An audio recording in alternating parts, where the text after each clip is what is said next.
Bismillahirrahmanirrahim. Assalamualaikum warahmatullahi wabarakatuh. Apa kabar anak-anakku dari kelas 5A, B, C, D? Semoga selalu diberikan kesehatan dan dimudahkan dalam belajar. Amin Allahumma amin. Hari ini mari kita lanjutkan pembelajaran SKI yang mana kemarin kita sudah sama-sama melakukan tes mid semester atau PTS. Alhamdulillah nilainya lumayan bagus. Kita berlanjut. Hari ini belajar bab 3. Kita belajar SKI dulu. Bab 3 tentang Fathu Makkah. Fathu Makkah artinya terbukanya kota Makkah atau pembebasan kota Makkah. Kenapa kok ada pembebasan atau terbukanya kota Makkah? Yang mana di bab 2 kemarin itu tentang perjanjian Hudaybiyah. Di bab 2 perjanjian Hudaybiyah telah ada kesepakatan antara kaum muslimin dengan kaum kafir Quraisy, yaitu salah satunya adalah tidak boleh menyerang selama 10 tahun. Kenapa Fathu Makkah bisa terjadi? Karena perjanjian Hudaybiyah yang sudah disepakati bersama ternyata telah dilanggar. Siapa yang melanggar? Yakni kaum kafir Quraisy. Baru 2 tahun ya. Baru 2 tahun perjanjian Hudaybiyah sudah dilanggar oleh kaum kafir Quraisy. Sehingga mendengar kabar seperti itu, kaum muslimin dan Rasulullah ingin mengadakan pembebasan kota Makkah yang akhirnya bisa terbuka kota Makkah dengan tenang dan aman, sehingga kaum muslimin bisa melaksanakan ibadah lagi di kota Makkah. Selanjutnya, jadi tadi yang pertama sebab-sebab ya, sebab-sebab terjadinya Fathu Makkah, yaitu karena dilanggarnya perjanjian Hudaybiyah yang harusnya 10 tahun baru 2 tahun sudah dilanggar. Kemudian setelah terjadinya peristiwa Fathu Makkah, panglima dari Quraisy yang bernama Abu Sufyan ingin melakukan perundingan, ingin menarik kembali. Artinya apa? Supaya tidak terjadi pembebasan kota Makkah. Abu Sufyan ingin bertemu dengan Rasulullah tapi ditolak. Kemudian memilih jalur minta tolong kepada Abu Bakar, supaya Abu Bakar menyampaikan pesannya kepada Rasulullah, tapi masih tetap ditolak juga. Kemudian Abu Sufyan meminta bantuan kepada Umar bin Khattab, demikian juga sama. Rasulullah juga menolaknya, tidak mau. Akhirnya Abu Sufyan belum jadi ketemu sama Rasulullah untuk berunding hal ini.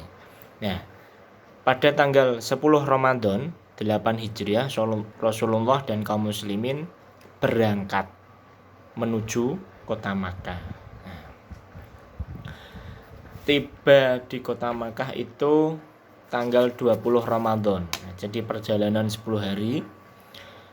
Sampai di kota Makkah, akhirnya Rasulullah langsung tawaf, mengadakan tawaf, mengelilingi Ka'bah, kemudian melakukan sholat di Masjidil Haram, yang mana pada saat itu Masjidil Haram sudah penuh dengan kaum kafir Quraisy yang ingin memeluk agama Islam. Di dalam bab ini Fathu Makkah ada beberapa pesan Rasulullah, yakni salah satunya ada 3 ya, di halaman 34, yakni tidak boleh membunuh kaum kafir Quraisy apabila dia tidak melawan dahulu. Yang kedua, tidak boleh merampas senjata kecuali yang dipakai untuk menyerang. Yang terakhir, membersihkan Ka'bah dari berhala. Setelah sampai Rasulullah di kota Makkah tadi, sudah tawaf mengelilingi Ka'bah, sudah sholat di Masjidil Haram. Yang dahulu kaum kafir Quraisy itu mencaci, menghina, mengejek, bahkan sampai memusuhi atau membuat dakwahnya Rasulullah itu supaya tidak jadi. Artinya selalu ada-ada aja. Nah, ingin selalu dijegal. Nah, yang dahulu seperti itu akhirnya pada hari itu juga kaum kafir Quraisy semuanya menundukkan kepala untuk masuk Islam di hadapan Rasulullah. Masya Allah.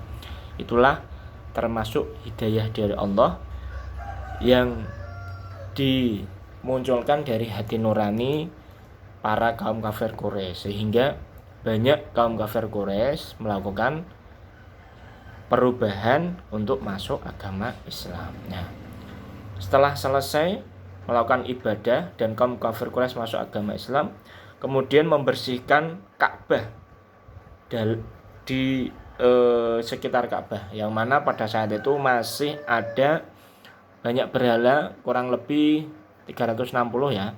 Nah, itu semuanya dihancurkan